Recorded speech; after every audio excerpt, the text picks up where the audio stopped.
Qeveria ka ndryshuar rregullat për mënyrën se si dogana do të llogarisin vlerën e madrave dhe automjeteve që futen në Shqipëri. Sipas Ministrisë së Financave, synohet që doganat të përdorin burime të përditësuara ndërkombëtare për çmimet e karburanteve, metaleve, ushqimeve dhe automjeteve, me qëllim shmangjen e deklarimeve me vlera më të ulta se ato reale. Megjithatë, kjo pritet të sjellë një kosto më të lartë për xhepat e qytetarëve. Ministria e Financave ka paremëruar sidomos për automjetet e përdorura, më pak se 10 vite që importojnë në Shqipëri, sidomos nga vendet e BE-s.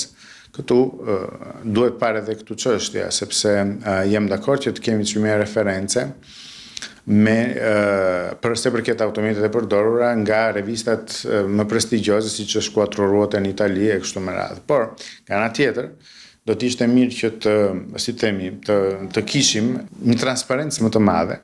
Vendosja e çmimeve të referencës patjetër që cënon drejt për drejt parimin bazë të ekonomisë së tregut dhe të tretës kontraktore. Pra, çmimi përcaktohet nga palët dhe jo nga administrata.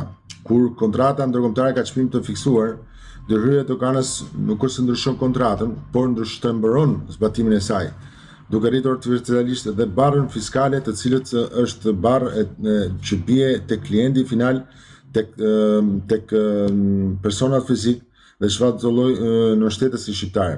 Sipas ekspertëve, këto ndryshime mund të cënojnë drejt për drejt kontratat që importuesit shqiptar kanë nënshkruar me furnitorët e tyre, duke sjellë çrregullime në treg. Nuk mundet që të pak ditë para vitit të ri të themi tani do i rrisim taksat dhe si pasojë të ndryshojmë gjithë ato që janë përqesit e tregut dhe të havim jo pak probleme për importuesit e automjeteve.